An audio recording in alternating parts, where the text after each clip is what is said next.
Olá, amigos! Mais uma vez estamos reunidos aqui de forma online para estudarmos juntos o ensinamento da doutrina espírita. Para iniciar as nossas reflexões de hoje, vamos nos unir em pensamentos e intenções à nossa prece inicial. Mestre Jesus, obrigada por esse momento. Estamos nos nossos lares, separados materialmente, mas que de alguma forma nesse momento possamos unir os nossos sentimentos e as nossas intenções em prol do aprendizado coletivo, à luz dos ensinamentos da doutrina espírita, do nosso Mestre Jesus e desses amigos que nos acompanham. Que os nossos pensamentos sejam como solos férteis, para que essas palavras possam crescer em nós e dar frutos em nossas atitudes. E assim te agradecemos. Que assim seja. A ideia hoje é falarmos sobre educação e espiritismo. Esse tema foi inspirado no Livro dos Espíritos, na questão 917. E para iniciar, eu acho interessante a gente refletir um pouco sobre o que nós entendemos por educação. E para isso eu fui buscar lá num livro que se chama Textos de Kardec, Textos Pedagógicos de Kardec, que é da coleção aí Kardec Educador, né? A gente sabe que Allan Kardec era um pseudônimo do educador Hippolyte Léon Denis Rivail. E antes de se dedicar à codificação junto aos espíritos superiores, Kardec, Hippolyte Léon Denis Rivail, ele foi educador na França, tendo grande destaque em suas ações pedagógicas. Então, alguns autores, como Dorian Contre e outros organizadores, fizeram uma coletânea de textos do Kardec educador. Uma coletânea de textos que vai reunir os pensamentos pedagógicos de Hippolyte Léon Denis Rivail. E a gente vai perceber que mesmo antes de se dedicar à codificação da doutrina espírita, as ideias já estavam alinhadas com os princípios doutrinários. Então, esses textos eles são bem interessantes, indicam muito a leitura.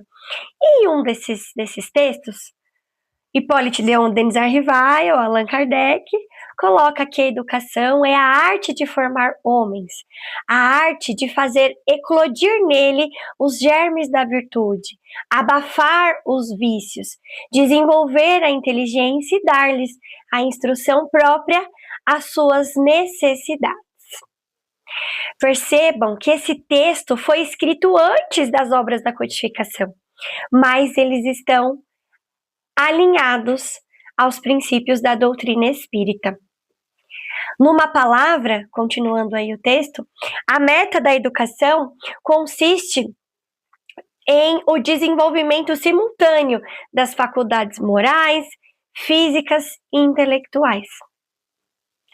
A gente pode perceber que educação é o desenvolvimento integral do espírito.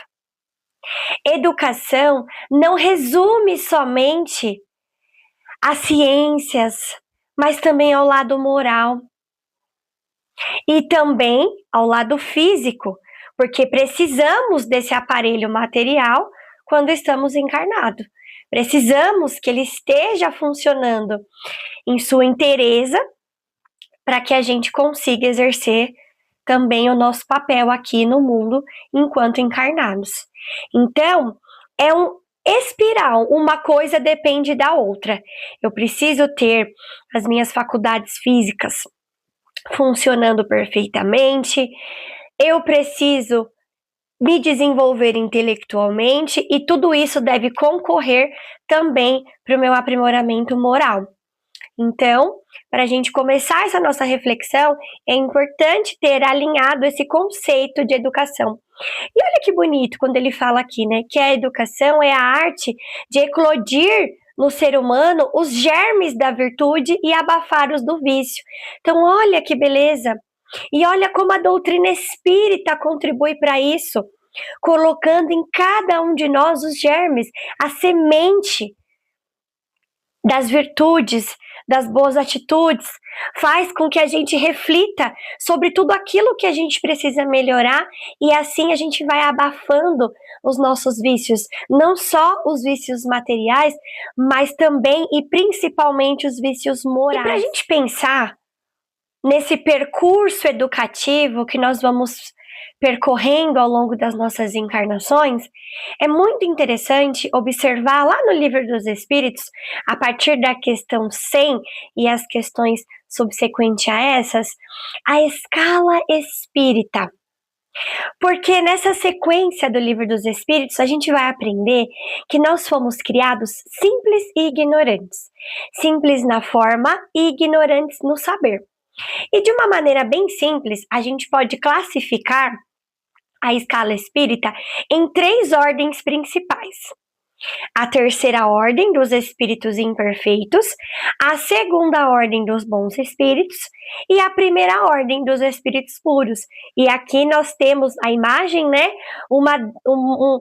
Uma breve representação da depuração que vai ocorrendo à medida que a gente vai evoluindo, né? Então aqui é a parte mais escura, porque quando somos espíritos imperfeitos, a gente ainda possui sombras, a gente ainda possui vícios morais, materiais que precisamos romper. Somos como aquele diamante que ainda precisa ser lapidado e que começa ali no carvão, né? E a gente precisa tirar todas aquelas chagas para poder evoluir. A segunda ordem seria uma ordem intermediária, onde a gente já conquistou muitas virtudes, mas ainda precisamos trabalhar para o nosso aprimoramento intelectual e moral. E já na primeira ordem dos espíritos puros, representados aí na figura de Jesus, a gente percebe que a depuração já foi completa e a gente tem uma compreensão muito maior de quem somos e do que estamos para fazer. E aí sim adquirimos a consciência plena, né? E podemos trabalhar para auxiliar os outros a conquistarem a evolução também.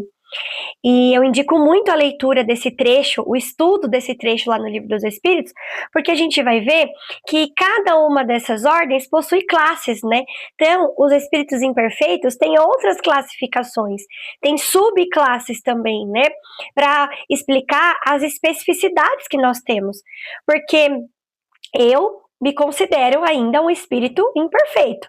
Mas dentro dessa ordem dos espíritos imperfeitos, tem outras classificações que a gente pode ir se enquadrando, né? Somente a primeira ordem dos espíritos puros, que é uma classe única, porque quando a gente chega lá, a gente atinge o nosso objetivo. E aí a gente percebe que ao longo desse caminho evolutivo que a gente vai trilhar, esse processo de educação é muito importante, porque só educando o espírito que a gente consegue evoluir. E as provas, as expiações por quais a gente passa, os desafios que a gente vai enfrentar, eles vão contribuindo para essa nossa educação, para essa nossa evolução. E nos voltando a Jesus, esse nosso mestre, modelo e guia, enquanto estava aqui encarnado entre nós, ele nos deixou tantos ensinamentos, tantos exemplos colocados em prática e mostrando, né, como nós deveríamos fazer. Ele é o nosso mapa, é a nossa bússola para alcançar essa evolução. E ele mesmo, em suas palavras, nos disse: conhecereis a verdade e a verdade vos libertará. Essa frase de Jesus demonstra a necessidade de nos educarmos enquanto espírito. E voltando lá para o início, né, quando a gente fala do conceito de educação, nos educando intelectualmente, nos educando moralmente. E para isso é que a gente reencarna, né? Porque o corpo físico nos dá essa possibilidade. O mundo é uma escola e essa escola nos oferece diversas formas de nos educarmos. No seio familiar, encontramos desafios. No mundo do trabalho, muitas vezes lidamos com muitas questões que nos tiram de nossa zona de conforto. A casa espírita, além de ser uma oficina de trabalho no bem, ela também é uma escola, é uma faculdade onde a gente vai adquirir conhecimentos, vai entender quem somos e vai nos projetar para o aprimoramento moral. Então, quando Jesus disse: conhecereis a verdade vos libertará, ele coloca que a gente tem que estar nessa postura de buscar o conhecimento, mas que ele não fique preso aqui em mim, apenas como um saber, mas que ele se torne verdade na minha vida, que ele se torne parte do meu dia a dia, que em cada momento que eu vivenciar uma situação desafiadora, eu lembre de todos aqueles conhecimentos que eu busco quando eu assisto uma palestra, quando eu participo dos grupos de estudo, quando eu faço o evangelho no lar.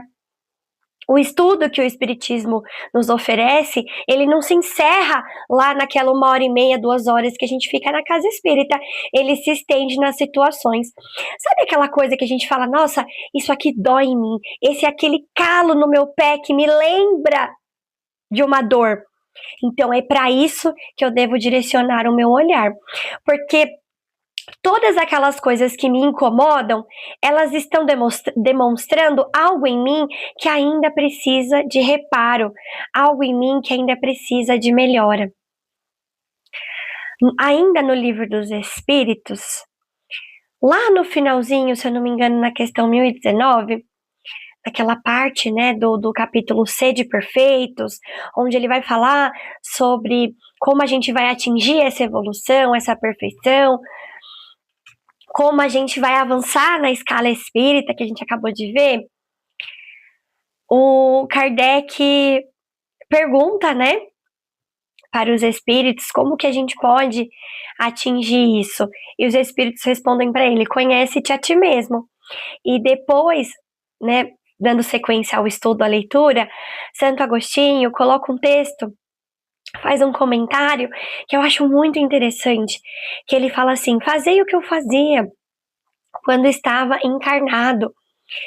Sempre quando eu ia fazer o repouso do corpo físico, quando eu ia dormir, eu revisava as ações do meu dia.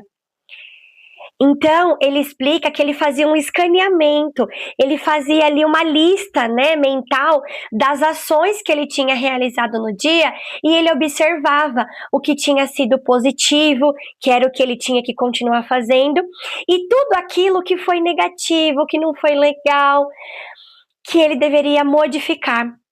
E dessa forma, ele adquiriu uma força mental para poder transformar aquilo que ainda não estava de acordo com a pessoa que ele gostaria de ser.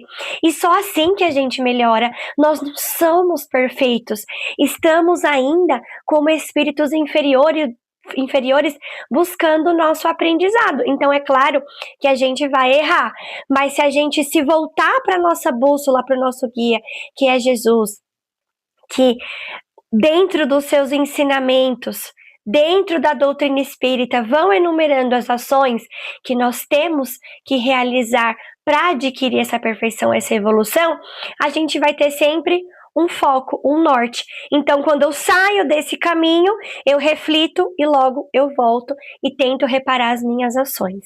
E assim, dia a dia, a gente vai, através desse processo de educação, transformando a nossa vida, transformando nós mesmos como espírito. Só fazendo uma correção, amigos, a questão que eu acabei de falar, que tem o comentário do Santo Agostinho, é a questão 919. Eu falei 1019, mas não, é a 919. Quem for pesquisar, vale muito a pena para a gente ter sempre em mente esses ensinamentos. E aí, dando seguimento à nossa palestra, a gente tem que pensar, né? O que atrapalha essa minha evolução? O que atrapalha esse meu processo de educação? E o Livro dos Espíritos também faz esse marco para nós, né? Dizendo que o que nos atrapalha é o orgulho e o egoísmo. Esses são os grandes entraves do progresso, tanto o progresso coletivo quanto o progresso individual. E eu achei essa imagem, essa charge muito interessante, né? Porque ela representa muito bem o que o orgulho e o egoísmo fazem com a gente. Olha aí, o homem, né? Ele precisa se salvar. Ele precisa subir, ele precisa avançar, ele precisa ascender, mas tem um peso atrapalhando ele. Tem um peso que deixa ele estagnado e que se ele soltar, se deixar levar, ele vai cair por conta desse peso. E esse peso é justamente o peso do orgulho e do egoísmo. Todos os vícios, todas as chagas, elas têm origem no orgulho e no egoísmo. Então, quando a gente pensa em educação e espiritismo, quando a gente pensa em transformação moral, a gente precisa olhar para esses vícios. A gente precisa olhar para o que em nós ainda resta de orgulho e de egoísmo. E olha, tem bastante coisa. Quando a gente vai tendo essa postura, né, de observar, essa postura do autoconhecimento, de observar quem somos, de observar nossas ações, sem querer justificá-las, mas sim olhar com aquele espelho da verdade, que vai mostrar realmente que a gente ainda possui essas chagas em nós. Porque a nossa postura, muitas vezes, quando uma coisa ruim acontece, quando a gente fica nervoso, quando a gente vê que passou do ponto em alguma situação, é tentar justificar. Ah, mas eu fiz isso porque o outro me provocou. Ah, mas eu fiz aquilo porque também, né? Olha como meu chefe falou comigo, mas também olha como aquela pessoa se comporta. A gente acaba colocando no outro a responsabilidade da nossa ação. Quando na realidade, aquela reação que eu tive, ela só aconteceu porque eu ainda tenho em mim gatilhos. Eu ainda tenho em mim situações que me fazem reagir de uma maneira negativa. É só a gente olhar para Jesus. Quantas coisas ele sofreu, injustiça, ingratidão, violência de todas as formas. E ele não merecia. Jesus não estava em prova, não estava em expiação. E mesmo assim ele vivenciou tudo aquilo. E qual foi a resposta dele? Foi o amor. Foi oferecer a outra face, foi a razão, foi o esclarecimento, porque é isso que ele tinha dentro dele. Kardec vai falar também que a educação é o conjunto de hábitos adquiridos. Jesus tinha o hábito da doçura. O Evangelho coloca isso, e eu acho linda essa frase do Evangelho. Jesus tinha o hábito da doçura. Jesus era todo amor. Mesmo diante da razão, mesmo diante da verdade, a resposta dele era sempre uma resposta que andava de acordo com aquilo que ele pregava, de acordo com o que ele falava. Então ele não só explicou, ele também exemplificou. A gente sabe que, diferente de Cristo, todas as injustiças, ingratidão e desafios e problemas e dores que nós passamos porque merecemos. Ou como expiação, como consequência de um ato, ou como escolha, como uma prova que a gente escolheu vivenciar para evoluir. Então, foi algo que a gente merece. E mesmo assim, a gente reclama, a gente briga, e a gente reage de uma maneira negativa. E tudo isso porque ainda estamos presos ao orgulho, ao egoísmo. Então, quando a gente começa a analisar as nossas atitudes e pensar não no que o outro fez ou faz, mas na pessoa que a gente quer ser, aí sim a gente começa a agir diferente, a pensar diferente, e é isso que vai nos conduzir para a evolução. É esse processo educativo que vai nos levar para essa transformação integral, né? Que vai nos transformar intelectualmente, que vai nos transformar também materialmente, porque isso vai mudar a forma com que a gente enxerga o mundo e as pessoas ao nosso redor, e, consequentemente, moralmente e espiritualmente também. E como que a gente consegue, então, vencer, né, o orgulho, o egoísmo? Como que a gente consegue se colocar de forma lúcida nesse processo educativo, né? E aí a gente vai buscar a resposta na pedra fundamental da doutrina espírita, que é o Livro dos Espíritos, e na questão 917, que está inspirando a nossa palestra de hoje.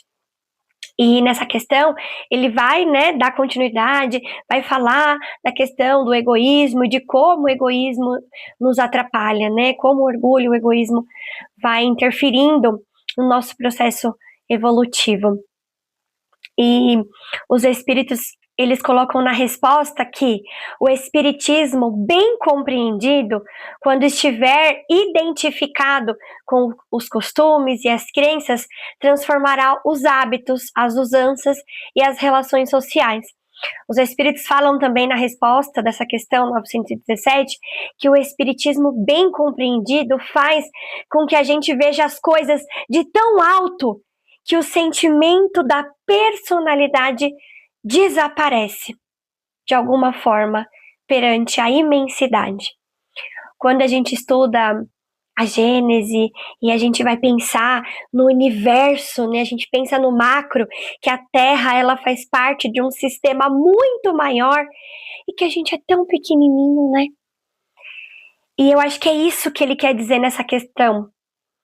Que quando a gente estuda a doutrina, e é por isso, meus amigos, que eu acredito que a doutrina é esse tesouro, quando a gente estuda, a gente vê o quanto são ínfimas as coisas que a gente se preocupa. A gente se preocupa com coisas tão pequenas, mas nós somos espíritos imortais dentro de um universo imenso. E que as coisas do dia a dia, elas vão se tornando tão pequenas, tão menores, quando a gente se coloca na imensidão da imortalidade, da eternidade que a gente vai alcançar. E é por isso que ele fala, né, que a personalidade, os hábitos, essas coisas tão pequenas, elas vão tomando um outro lugar. Então, quando a gente realmente estuda a doutrina, quando a gente realmente se coloca para compreender, a gente consegue. É porque ainda temos, como ele coloca aqui, a nossa personalidade. E ela é carregada de situações, de hábitos, de crenças que vão nos travando e vão gerando as chagas que nos atrapalham. Mas a doutrina, ela oferece pra gente essa oportunidade de refletirmos mais além, de refletirmos acima dessas coisas. E aí sim a gente se coloca numa postura de mudança, né? E dando seguimento ao comentário de Fenelon nessa questão, ele coloca que a cura pode ser prolongada porque as causas são numerosas, mas não se chegará a esse ponto se não atacar o mal pela raiz, ou seja, pela educação. Então, lembra que a gente falou que a educação é colocar os germes, a semente das virtudes, das situações positivas e abafar aquela questão do negativo? E a ciência, ela entra também nisso, né? Porque quando a gente vai estudar a Gênese, quando a gente vai estudar as questões de mediunidade, a gente percebe também essa imensidão. Eu acabei de falar, né? Quando a gente vai nessa parte científica do universo, você também começa a se transformar moralmente. Você fala, nossa, eu sou mais um dentro dessa imensidão. E mesmo assim, Deus me criou. Mesmo assim, Ele se importa comigo. Então, olha aí, é um paralelo que ao mesmo tempo que eu entendo a minha importância, eu também percebo que eu sou mais um. E que talvez aquele meu problemão, ele vai se perder ao longo da minha imortalidade, que eu devo me preocupar em como isso pode me ajudar na transformação e não eu ficar toda hora olhando para esse problema, e sim observar como esse problema vai ser mais uma lição de tantas outras que eu vou ter ao longo das minhas encarnações, né? E assim atacar o mal pela raiz, observar cada atitude que eu tenho que não é legal e tentar transformar. E aí ele continua, né? Não essa educação que tende a fazer homens instruídos, mas a que tende a fazer homem de bem. A instrução precisa concorrer também para o alcance das virtudes, do lado moral. Não adianta nada eu ser uma pessoa que tem os conhecimentos na ponta da língua se eles não fazem parte da minha prática, se eles não fazem parte da forma com que eu ajudo as pessoas. O conhecimento ele tem que ser mais uma ferramenta de auxílio de transformação para mim e para quem está ao meu redor. A educação, se for bem compreendida, será a chave do progresso moral, quando se conhecer a arte de manejar os caracteres, como se conhece a de manejar as inteligências. Poder-se-á endireitá-los da mesma maneira como se endireitam as plantas novas. Então, olha aí, né? Fenelon, de forma até um tanto poética, vai dizer que a educação é que vai endireitar, é que vai contribuir para a transformação moral nossa como espírito. E mesmo que a gente cometa os erros, mesmo que a gente ainda tenha as nossas falhas, porque, né, estamos nesse processo, a gente deve lembrar que, sabe o GPS do celular, quando a gente coloca no carro, quando a gente está no Uber, mesmo se a gente não segue aquele caminho, o que ele faz? Ele não para o carro e deixa a gente perdido no meio da estrada. Ele recalcula a rota. E a providência divina também oportuniza isso para nós. Nós temos as leis de Deus gravadas na consciência e temos a doutrina espírita nessa encarnação para nos auxiliar a compreender e a transformar as nossas atitudes. Mas nós vamos errar nesse caminho. E aí a gente vai ter a oportunidade também de recalcular a nossa rota. Com certeza já estamos recalculando a nossa rota, né? Só de estarmos aqui nessa encarnação, já sabemos que somos como alunos repetentes. Então temos a oportunidade agora de recalcular a rota e ir nos transformando, né? Bom, essa era a nossa proposta de hoje, amigos. Muito obrigada pela oportunidade, muito obrigada por esse momento. Sempre faz muito sentido para mim falar sobre essas questões, porque é mais um tijolinho nesse meu processo educativo. Então, espero que tenha feito sentido para vocês, tanto quanto fez para mim. E que, se possível, possamos estar juntos também em oportunidades futuras, tanto aqui de forma online e também presencialmente. E agora, vamos finalizar com a nossa prece. Muito obrigada pela oportunidade.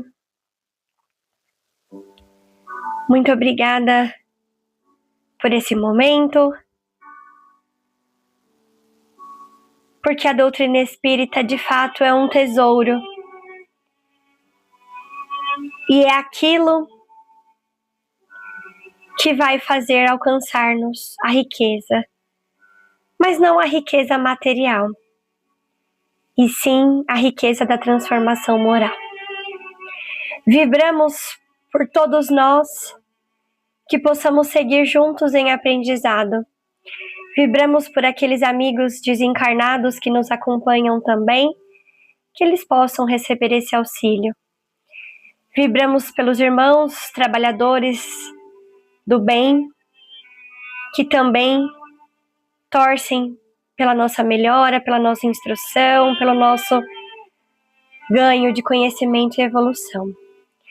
Vibramos por todos aqueles que nesse momento precisam da misericórdia de Jesus, precisam da ajuda desse mestre, que não nos deixa sozinhos nunca. Todos aqueles que estão em sofrimento, todos aqueles que precisam dessa luz.